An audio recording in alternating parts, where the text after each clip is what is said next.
দুদিন ধরে বৃষ্টি হওয়ার ফলে আবহাওয়াটা একটু ঠান্ডা, তাই জিলেপি খেতে খুব মন করলো।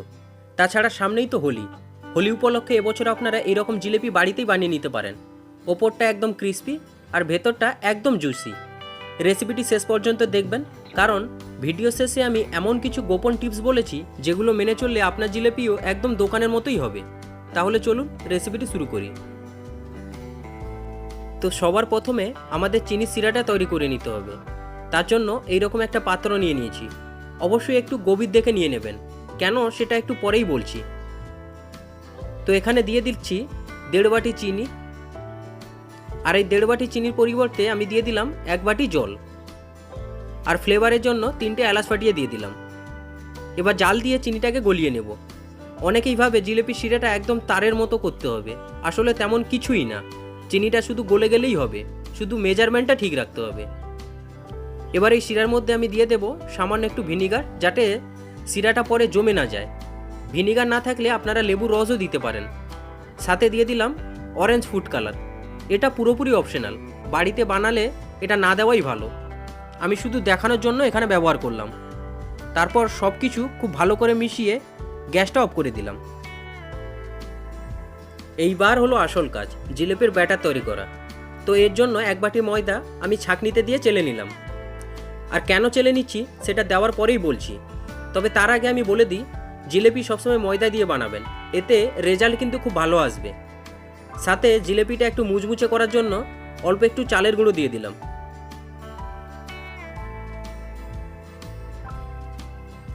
এবার ফ্লেভারের জন্য আমি দিয়ে দিলাম অল্প একটু ঘি, দিয়ে দিলাম সামান্য একটু লবণ। এবার দুটো মেন উপকরণ দিচ্ছি, সেটা হলো টক দই, আর একটা হলো বেকিং পাউডার। কারণ বেকিং পাউডার দিলে জিলেপিগুলো 1-2 দিন মুচমুচে থাকবে, সাথে জিলেপিগুলো ভাজার সময় ফুলবে। আর টক দই দিলে জিলেপির স্বাদটাকে বাড়াবে, সাথে বেকিং পাউডারটাকেও অ্যাক্টিভ করবে। তবে আপনাদের কাছে বেকিং পাউডার না থাকলে তার বদলে আপনারা ইনো ব্যবহার করতে পারেন, তাতেও কিন্তু কোনো অসুবিধা নেই। তো শুকনো উপকরণগুলো খুব ভালো করে মিশিয়ে নিয়ে অল্প অল্প জল দিয়ে একটা ব্যাটার তৈরি করে নিব।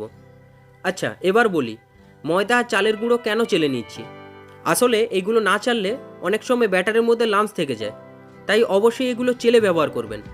আর হ্যাঁ, অল্প অল্প জল দিয়ে ব্যাটারটাকে খুব ভালো করে ফেটিয়ে নেবেন, কারণ ফেটানো যত ভালো হবে জিলেপিগুলো ততই পারফেক্ট হবে। আর দেখুন, ফেটানোর পর ব্যাটারের থিকনেসটা ঠিক এরকমই হবে। এবার জিলেপিটা ভাজার জন্য আমি এরকম একটা দুধের প্যাকেট নিয়ে নিয়েছি। এই প্যাকেটের মধ্যে ব্যাটারটা ঢেলে নেব। তবে আপনারা দুধের প্যাকেটের পরিবর্তে, বা যদি এরকম প্যাকেট না থাকে, তাহলে বাড়িতে লবণের প্যাকেট থাকলে সেটাও নিতে পারেন, বা জলের বোতলও নিতে পারেন, বা সসের বোতলও নিতে পারেন। তো ওইগুলো দিয়েও বানাতে পারেন। তো একটা রাবার দিয়ে প্যাকেটের মুখটাকে বন্ধ করে দিলাম। দেখুন, তৈরি হয়ে গেল ঘরোয়া পদ্ধতিতে জিলিপি ভাজা সরঞ্জাম। কেমন হয়েছে বলবেন। তারপর একটা কড়াই বসিয়ে কড়াইতে তেল দিয়ে দিয়েছি। তবে অবশ্যই চেষ্টা করবেন এরকম একটা চ্যাপ্টা কড়াই নেওয়ার, এতে জিলেপির শেপ ভালো আসবে, এবং তেলটাও অল্প দেবেন, একদম ডুবো তেলে কিন্তু ভাজতে যাবেন না। এবার ব্যাটারের যে প্যাকেটটা বানিয়েছিলাম সেটা একটা কাঁচির সাহায্যে কোণ বরাবর কেটে নেব।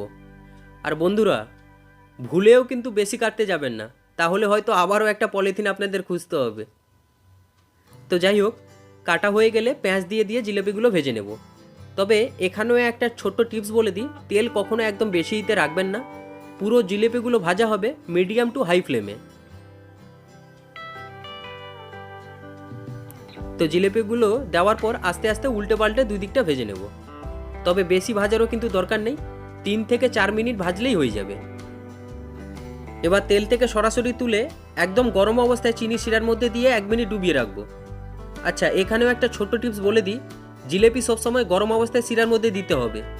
এর কারণ হলো জিলেপি ঠান্ডা হয়ে গেলে ভেতরে ঠিকমতো রসই ঢুকবে না, ফলে জিলেপির ভেতরটা ওই জুসি ভাবটাই থাকবে না।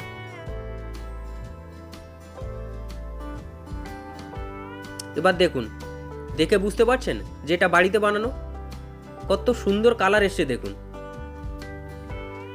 পুরো পারফেক্ট লাগছে একদম।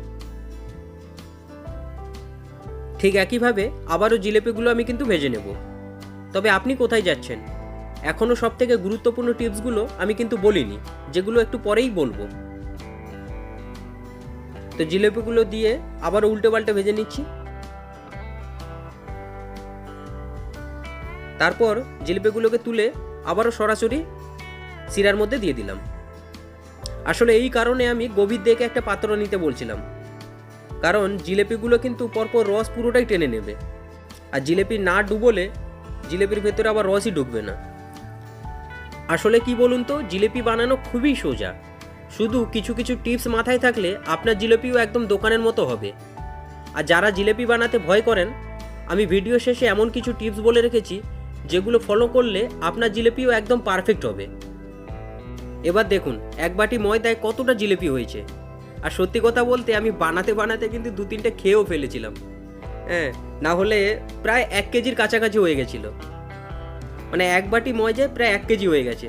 আর কতটা সুন্দর লাগছে দেখুন, আর কালার দেখেই তো বুঝতে পারছেন।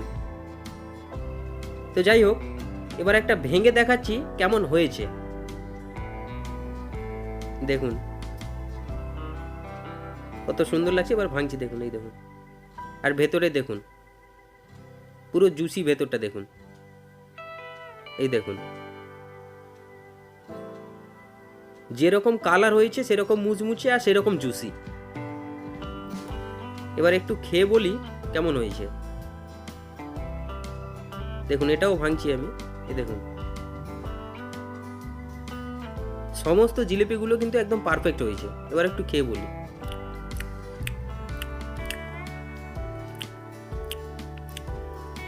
সত্যি তুলনা হবে না।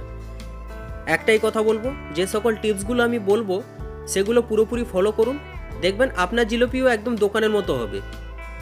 তো প্রথম টিপস হলো চিনির শিরা একটু বেশি করে বানাবেন।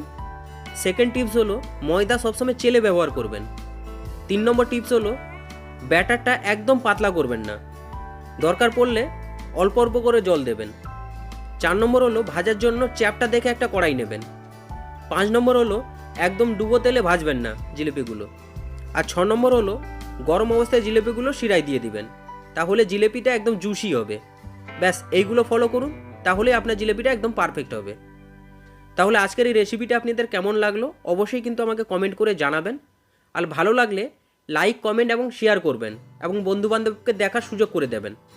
তাহলে দেখা হচ্ছে পরের কোনো নতুন একটি রেসিপি নিয়ে। ততক্ষণ সুস্থ থাকবেন, ভালো থাকবেন আর সাবধানে থাকবেন। আর হ্যাঁ, চ্যানেলে নতুন হয়ে থাকলে অবশ্যই চ্যানেলটিকে সাবস্ক্রাইব করে নেবেন। তাহলে আজকের মতো টাটা।